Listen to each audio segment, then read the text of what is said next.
Okay, guys, I'm excited about this next episode of Real Talk with Brad Williams. I'm excited because you guys have an opportunity to sit in and listen to a conversation with myself, Craig Young, and Travon Potts. We are brothers, and we've been talking like this for decades.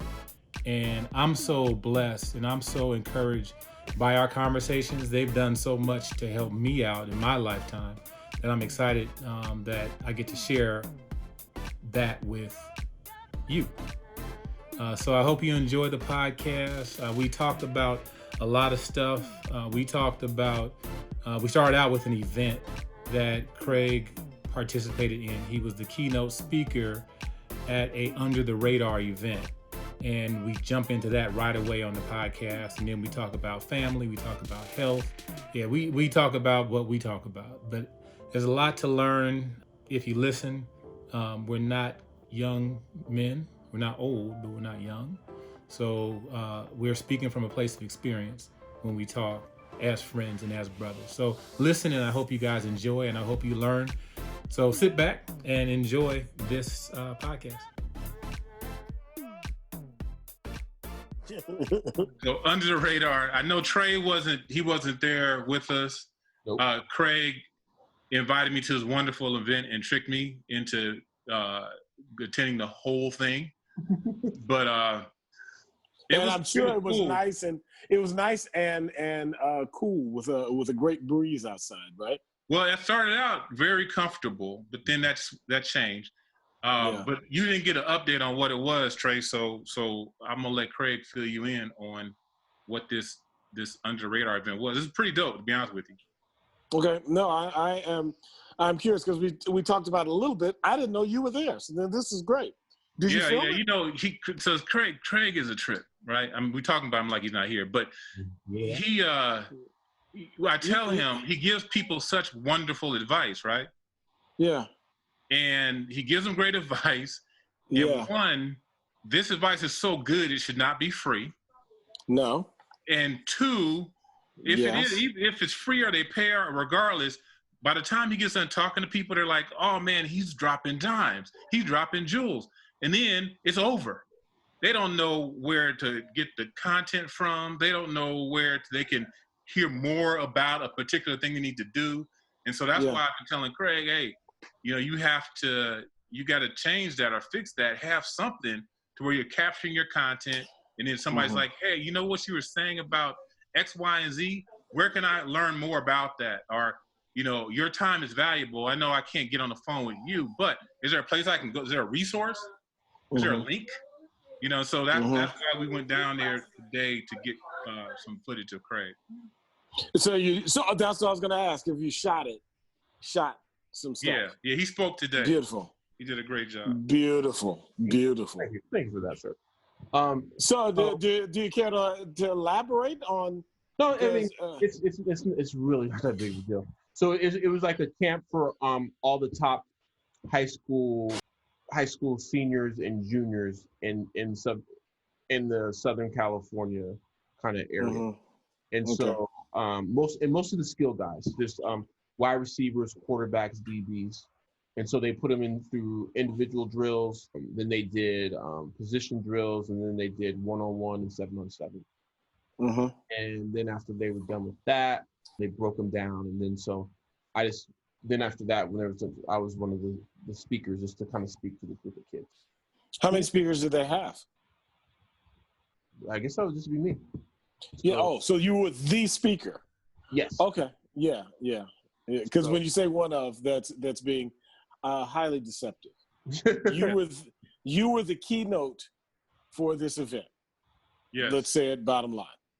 That's exactly it. Okay, thank you. Thank you, Brad. Yeah. They had coaches there, and then they had one speaker, and that was Craig.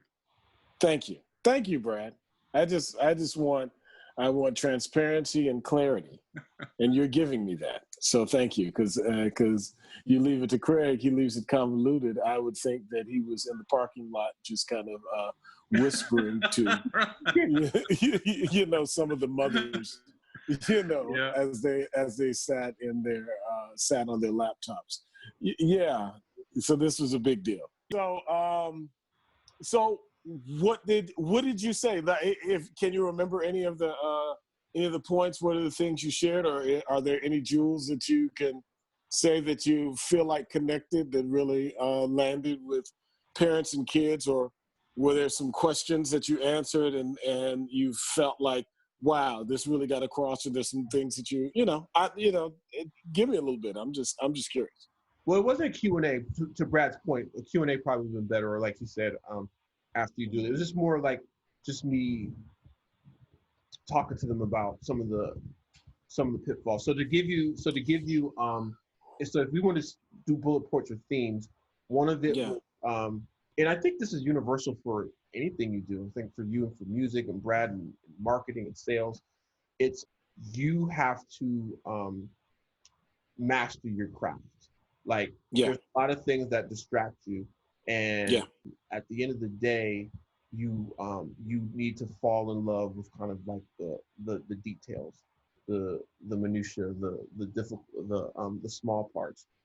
Two, you want to make sure that anybody around you is supporting your goals and your dreams and not tearing them down.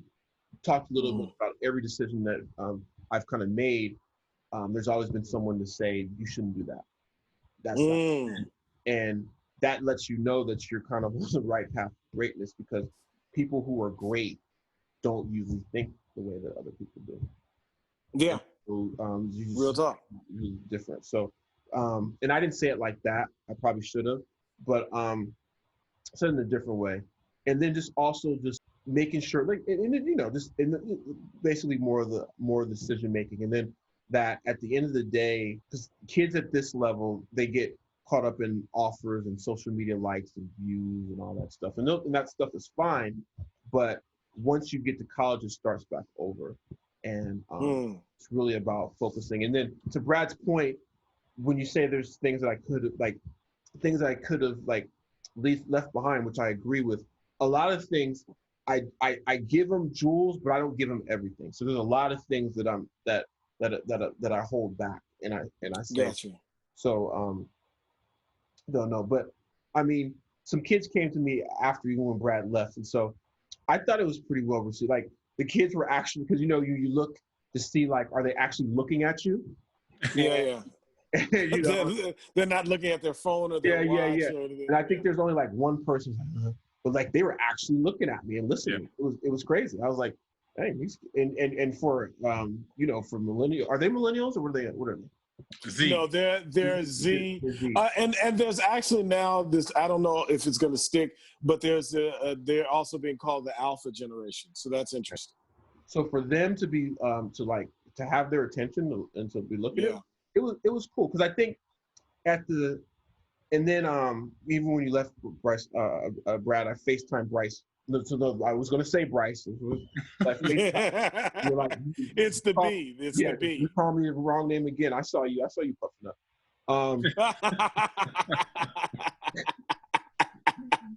The whole thing. You're on camera. Bryce FaceTimed me, and he was able to talk to some of the kids, and it's crazy to see their faces and see look at them and like, oh, they're talking to Bryce. It's nuts.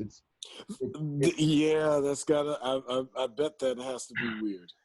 Yeah, it's this whole thing is weird.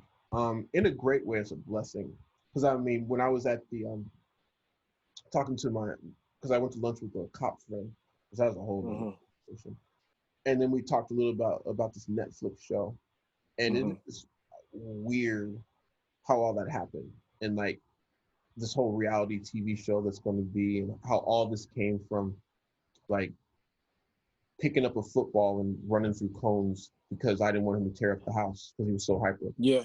But I didn't want to be one of those dads that was yelling at him all the time.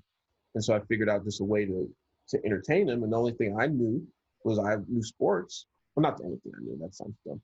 But I knew sports. And so I was really, let's figure out some things to do. And now it evolved to this.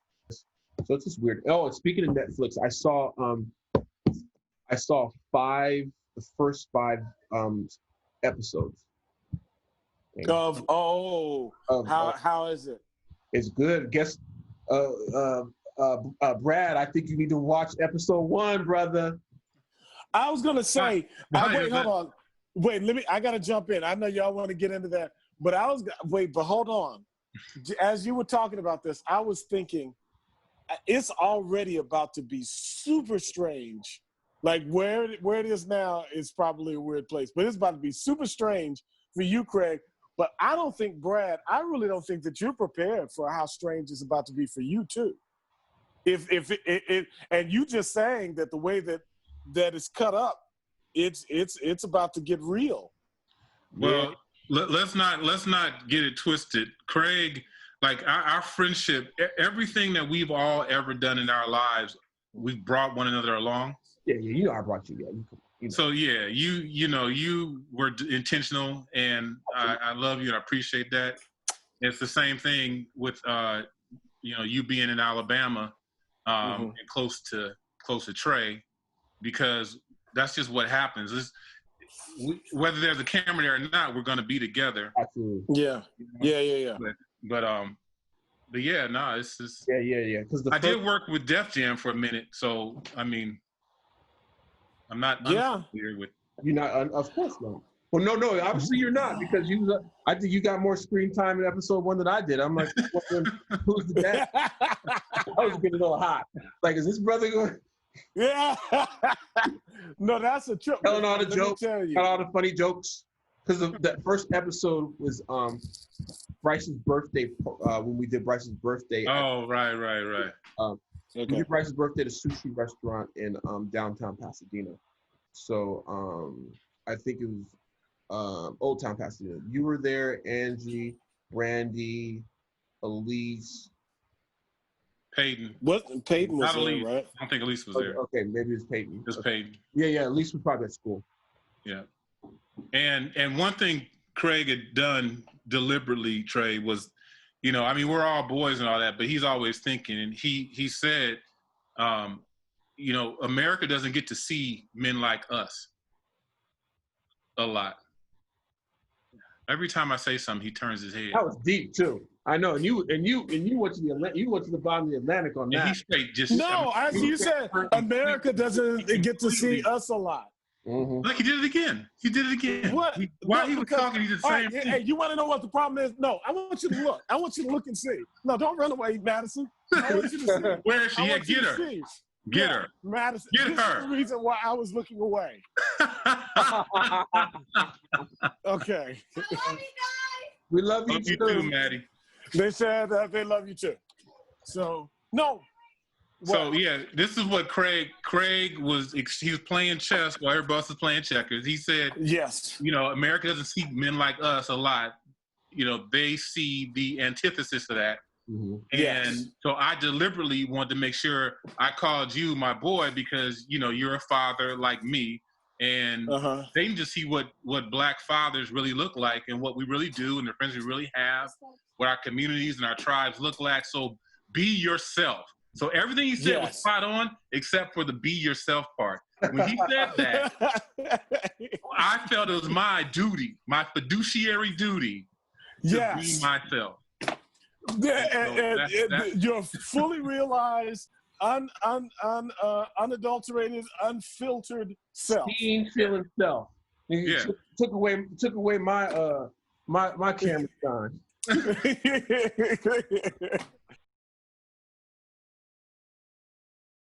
For all the kids, look at what Tom's doing right now. I mean, your son's a chemist. He works in a lab.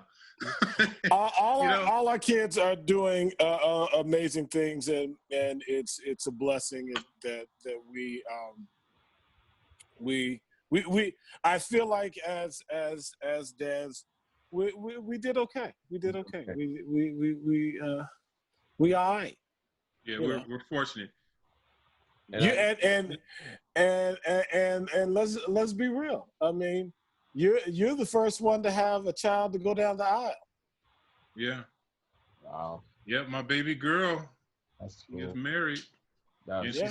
she's still pursuing her dream, and she's singing, she's writing, she's doing all that stuff. And so She found a great husband. And Craig and I were just, you and I, Trey, were just talking about how it takes a village. So Craig, on our last podcast, we're talking about how, we're talking about family, and we're talking about how parenting wise, there are things that I could have done better, Trey could have done better, you could have done better, but because we had each other's tribes, because our kids talk to one another and are like family, because our wives are like family, because we're family. A lot of the things, I know a lot of the areas where I would miss as a father, I know my kids had you and Trayvon to get advice from, to help correct them and check them, to love them, so part of the success, any success I could claim, of course, is God first, and then it's the tribe that He blessed me to be a part of. Absolutely. Phil Young's whole life. Think of that, but I thought you were like going to say it made you hungry. it made me want to get grapes, so I just had to. I'm getting grapes. Brad, have you eaten yet? You're supposed to be eating dinner, John? Well, yeah. When you had your lunch, I came home and had some keto food. So you're not gonna eat again? Yeah, we'll eat later. Angie left to get food because she was starving. Oh, you guys are still ketoing. I didn't know you were ketoing. We're going strong. Really? How's that going? I can't do it. I like sugar too much. I love it, love it, love it, love it, love it. I have energy. I don't get foggy anymore. Really? Mm-hmm. Yeah. Could you do it, Craig? I went all in. I went all in this time. I went all in last time too, but no, Brad's all in. I can do it for a sustained amount of time. I can keto for a month or two. I can't make that my lifestyle because, like you, I like sugar too much. But more specifically, I can't give up the fruit. I like fruit.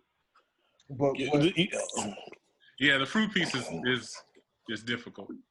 You need I say more? Yeah. See, there you go. So yeah, I can't. Yeah, I just can't. I can't do it. But that's cool. That's kind of funny. It's kind of cute how y'all make it sound like the fruit is the thing you struggle with the most. It is. That's good. I like how you did that. Yeah. Hey. I'd be good, but the fruit is what's calling me. You calling BS? I'm just saying. A lowercase b. Well, no, I'll even go this far.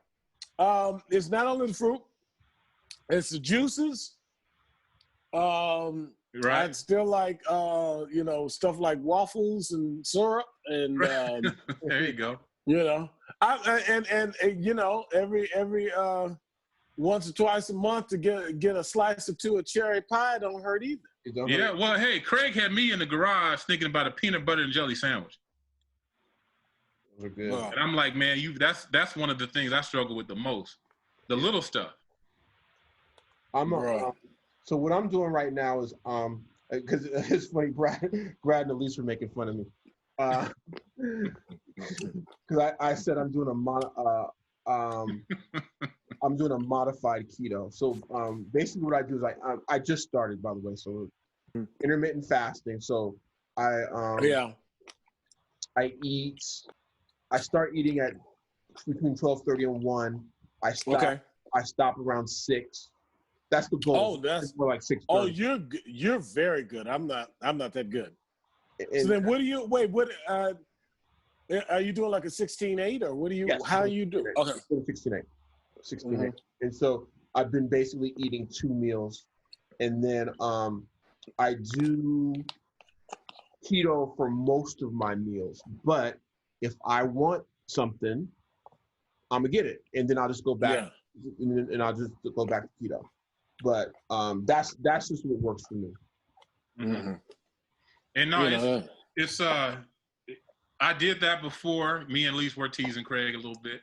I did that before, and this time around, I think because I did it before, did a modified version. Now I'm jumping back into it. I think it made it easier for me this time around. Mm-hmm. And then, like, I was just drinking this hard kombucha. Mm-hmm. Angie found this. It's just what is it? It's just 2 grams of carbs.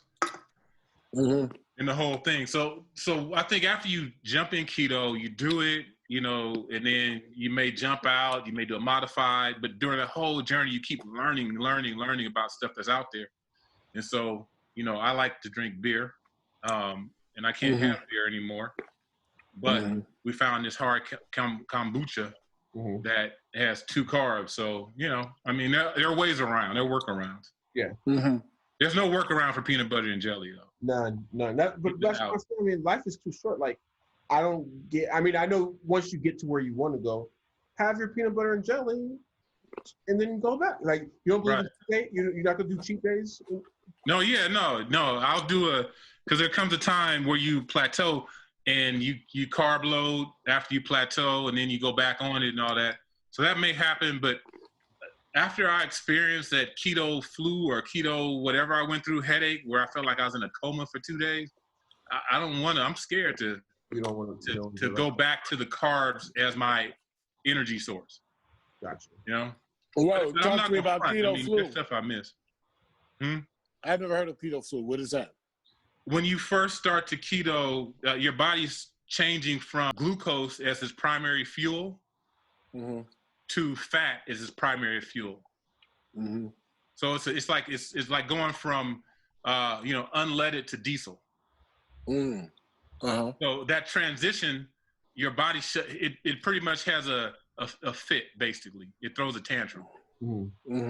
And so when you're transitioning from the glucose to the fat, you can get sick and you can feel like flu-like symptoms, or you can get a headache. So for me, I got this horrible migraine that that just took me out. And I normally I get migraines in the past. I've got them in the past, but usually there's a reason behind it. This time I got it, and there was none of the triggers I hadn't done. I was good, and I was trying to figure out why in the world did I get this migraine.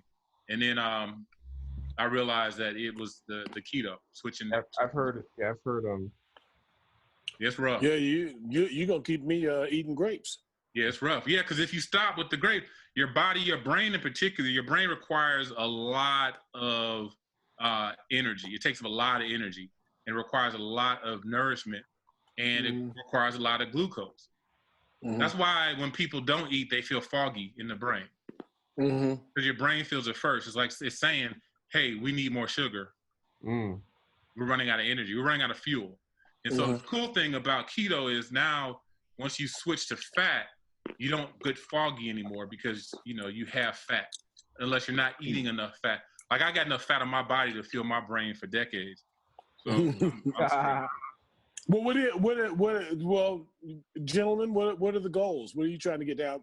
Is there a weight goal? Is there a body fat goal? What's the goal? That's funny. We were talking about that. Yeah, health. Like we said, the scale's overrated. We're done with the scale.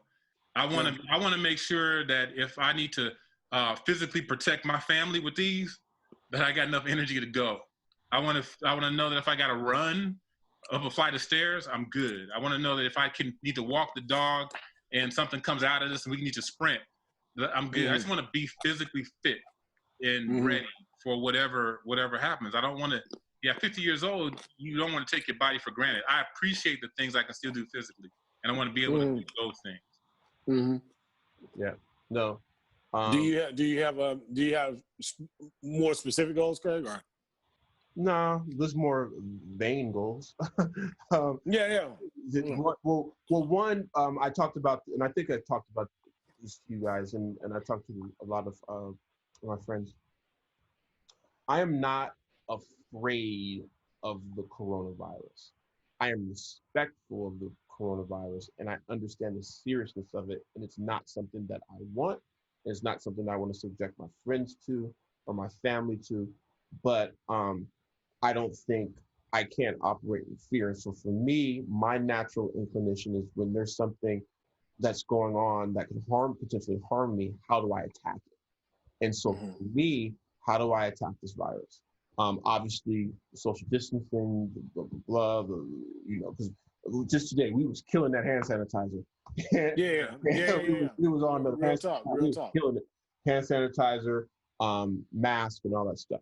Other one, how do I build this temple? Get this temple right. So for me, part of that feels like those who have the best chance are the healthiest. So for me, that's changing my diet, lowering my body fat.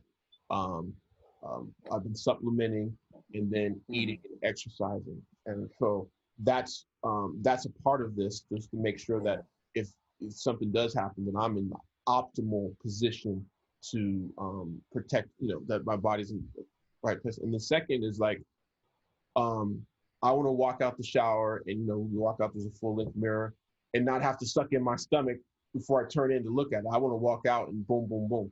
So I need to get my so I just want to get my stomach right.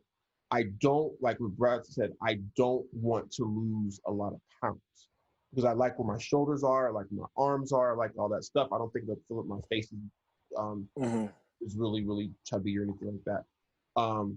But I want that stomach to be right. So if I lose too much weight, it's not going. That's not. I mean, it's not going to be, because your stomach could be right, and you could actually have the same weight or even gain more. Because I've been doing a lot of strength training, not as much lifting with barbells. Because Bryce left all these bands.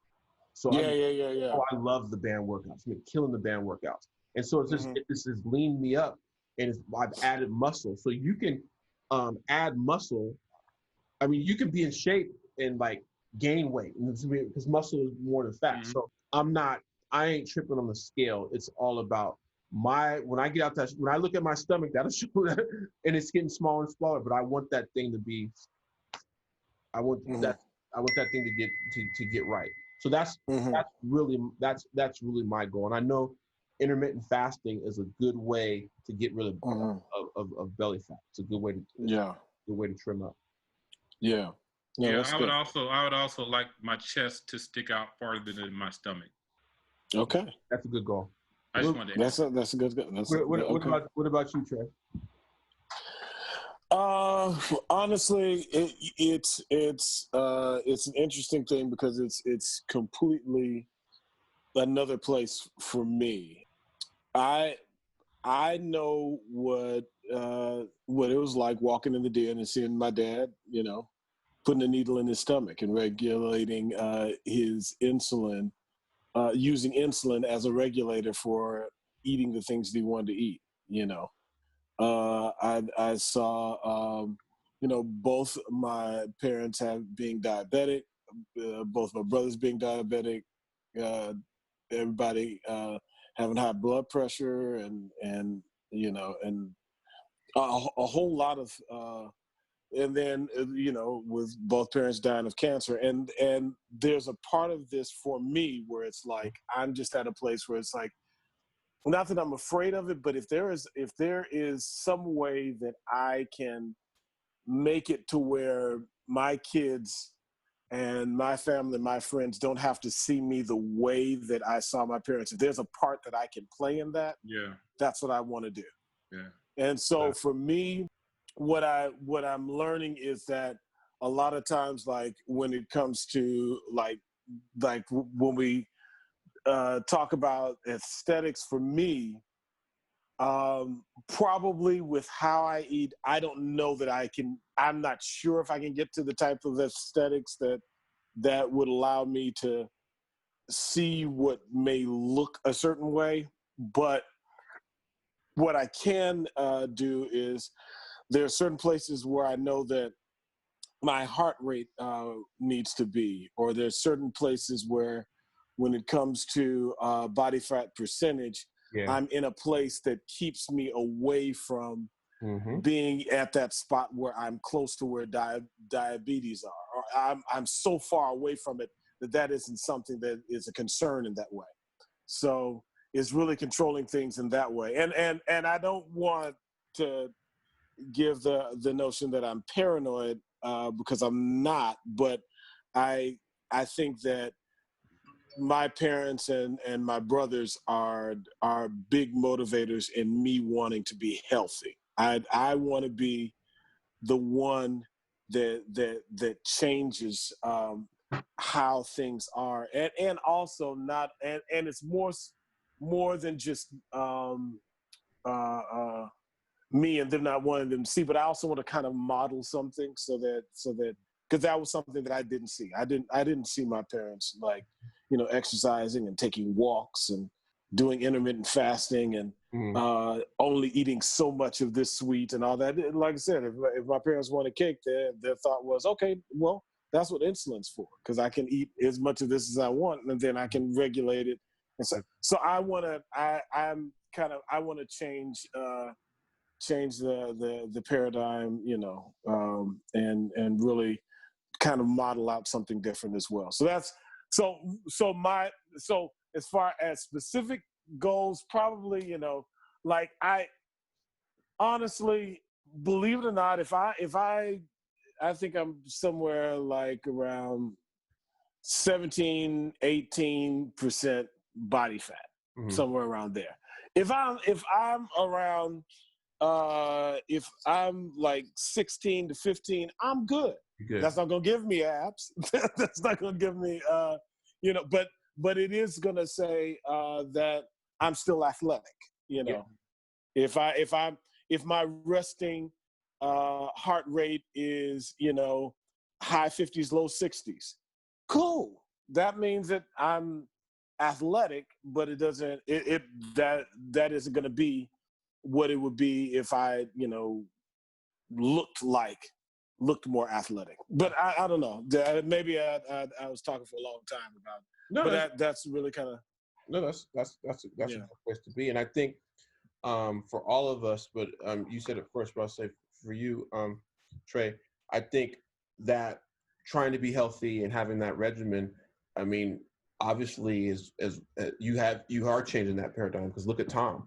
Tom goes to the gym, he works out, good shape. Your family, your girls, you could tell. Brad, everybody, you can kind of we're already doing. We have already done that, and I think it's important to continue to do that, because even though a lot of times we don't get shouted out, you can see what they're doing. Like, yes, we laid that groundwork. But I think it is important, and I think our dad's generations didn't do a great job of taking care of their bodies. My dad doesn't. My dad just doesn't. I mean, he didn't go to the gym like that. I mean, I think in the late '80s, or that gyms really exploded in being healthy. Yeah. For people that weren't bodybuilders, just for everyday people. I think that's more started kind of with our generation. I just know it. I just want to. I think part of being a man is the greatest.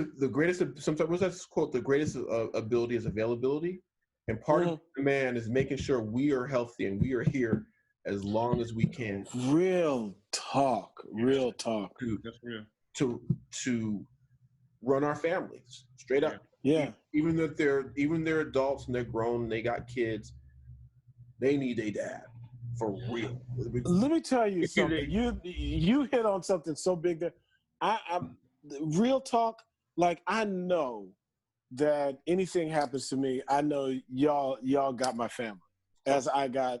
But I don't even want to get into morbid talk about that. But real, like, if we have real conversation and get to a real place, I want to do what I can, because I really feel that it's important for me to be here. I feel like my voice and is important, is valid, and it's not. And I say that not to diminish Tandy, because I know Tandy's voice is valid and important, but I feel like it's kind of the amalgam of what our dynamics are together. And I want to keep that going as long as possible, because I don't think when that, they get to a place where they're, all right, well, they're in their 20s. Okay. Now they're in their 30s, and that it's cool. I want to be a consistent voice, because there's more things that I will have learned and will be able to impart and walk through with them. And I don't want to give that up. And if it means that I'm going to have to jog laps, to be able to continue to have the types of conversations, and to be in my kids and in our kids' lives. That's what it is.